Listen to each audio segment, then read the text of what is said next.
कहीं भी उनको कोई जानकारी नहीं है। अगर फॉर्म आए हैं कैसे आए हैं उनको कुछ नहीं पता। इसी केस के अंदर बहुत सारे ऐसे लोग थे जिन्होंने आपदा में अवसर ढूंढा। जैसे केदारनाथ की आपदा आई 16 जून 2013 को, तो जब लोगों के साथ बहुत बुरी घटना हुई तो ऐसे भी लोग थे जिन्होंने मदद भी करी है, और ऐसे भी लोग थे जिन्होंने आपदा में अवसर बनाया, उंगलियां तक काटी अंगूठी निकालने के लिए। कोई सामान आया, रास्ते बंद थे तो सामान अपने घरों में रख दिया, वो सामान भी बेच दिया। मगर इसमें सबसे बड़ी गलती क्या है राज्य सरकार की।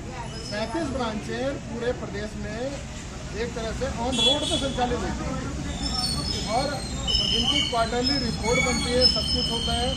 इसके जो फर्स्ट एक्ट है pending of unregulated deposit scheme 2019 का पार्लियामेंट का एक्ट है, सब कुछ बना हुआ है।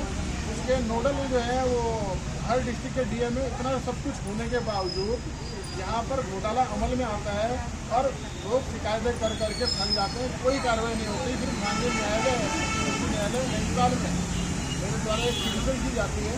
अब पिटीशन के बाद उसका एक रिजल्ट आता है। आज आपने देखा होगा कि फॉर्म भी भरे जा रहे हैं, मगर विडम्बना है कि ये जो नए फॉर्म भरे गए हैं, पहले बीच में एक फॉर्म और आए थे, वो फॉर्म भी लोगों ने भरे। मैंने उसका मना करा था, फॉर्म अभी तक नहीं आया है, तो फर्जी फॉर्म है, मत भरना। अब जो आया एक्चुअल में, जो हमने रजिस्ट्रार डिस्ट्रीब्यूटर यहाँ से भी पता कर लिया, सब कुछ होकर उसका मना ये प्रॉपर फॉर्म भरना। क्योंकि फॉर्म भरेंगे तभी हमारे क्लेम डिसाइड होगा। कि बहुत सारी ऐसे लोग हैं, बहनें हमारी, जिनके फॉर्म नहीं भरे गए हैं। मुझे लगता है 40,000 कम से कम लोग हैं जो फॉर्म भरने से वंचित रह गए। फिर दूसरी समस्या क्या थी कि जिनकी मैच्योरिटी पे बुक चली गई, जमा हो गई है, उनके पास कोई डाटा नहीं है। तो एक आधार वो ये बनाया कि फ्यूचर कैसे मैसेज कर सकता है, या जिनकी कम एंट्री हो रखी है उनके लिए भी कुछ बनाना पड़ेगा। तो बहुत से लोग छूट गए हैं। अब स्टेट को जानकारी नहीं है फॉर्म कहाँ से आ गए।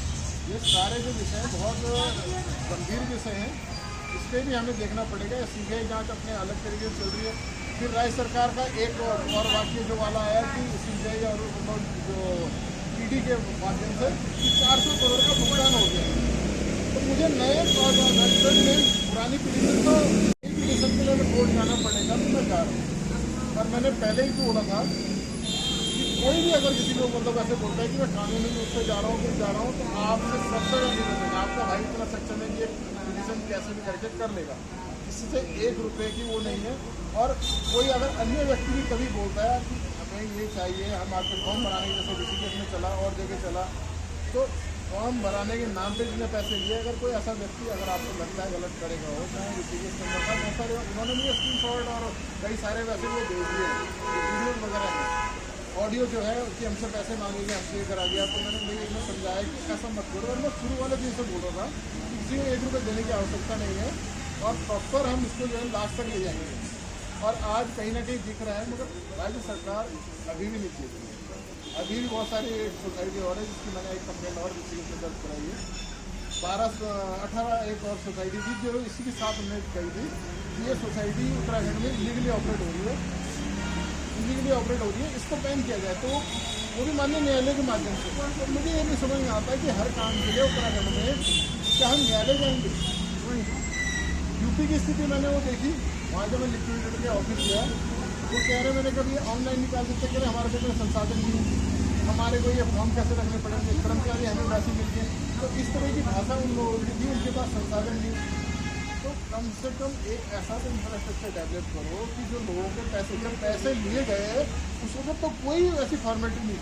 आज कह रहे हैं कि फॉर्म अटैच करा के लाओ, जिस टाइम पैसे जमा हो रहे थे तो सरकार की भी तो नज़र में था। आर्टिकल 91 से कहता है कि कोई व्यक्ति, कोई भी संस्था जो है संगम, या उसको कहते हैं कि कोऑपरेटिव सोसाइटी बनाने का अधिकार रखता है, मगर रेगुलेशन तो गवर्नमेंट को होते। इतने सारे हो जाएगा हमारा। मैंने आप फॉर्म नहीं भरोगे, आपका लेन खत्म हो जाएगा। फिर मैंने आप करते रहना कुछ भी। मैंने सिर्फ मेरे पे 1 रुपया करना हूँ, मैंने को ये बोला कि जब मैं अगर इसमें कोई रिलीफ मिलती है, पहले तो आसान नहीं है, रिलीफ मिलती है तो फॉर्म जरूर भर देना। मेरा उद्देश्य सार्थक तभी होगा ना, लोगों का पैसा निकल के आ जाए तो वो उद्देश्य पूरा हो जाएगा। और किसी भी फ्रॉड के बातों में मत आना, 1 रुपये मत खर्च करना। कारण क्या है, पहले ठगे हुए हो और लोग आपदा में अवसर ढूंढते हैं। तो मैं यही समझाता हूँ कि किसी भी लोग को एक वो नहीं, आप कितनी एनर्जी लगा रहे हैं, फुटबॉल की बहन एनर्जी लगा रही है, तब आप लोग मेहनत करके कि किस तरह से पैसा निकले, पूरी लड़ाई लड़ रहे हैं। यहीं तक जो है वो अपनी चीज़ें कह रहे हैं, मगर धन का जो है, अगर कोई कह रहा है कि मैं ऐसा कर रहा हूँ तो साफ कहिए कि भैया हमारे पैसे को छोड़ के आप उनसे पूरी मदद कीजिए, और हमारी मदद करनी है तो आप सामने आकर के जो भी कर सकते करो। तो देखने ये जितने आपका अवसर वाले हैं जो लोग भाग रहे हैं, और परेशान होने की जरूरत नहीं है। जो मेरे से बन पड़ेगा उसे मैं हैंडल करूँ। दोबारा भी मैं जा रहा हूँ इसी को लेकर, और मुझे लगता है कि 15 दिन के अंदर अंदर या 20 दिन के अंदर चीज़ें हो जाएगी, और मेरा प्रयास है पूरा पूरा। और बरगलाने वाले को 50 तरीके होते हैं, जिनको लाभ के लिए करना है, कुछ करना है, तो वो अलग चीज़ है।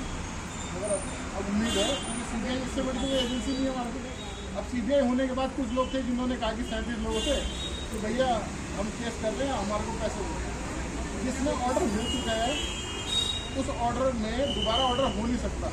मतलब एक सामान्य बुद्धि विवेक वाला व्यक्ति भी समझता है कि अगर CBI जांच हो गई है या लिक्विडेटर का आदेश हो गए हैं तो उसके बाद दोबारा से क्या नए सिरे से दोबारा से उसमें CBI जांच होगी।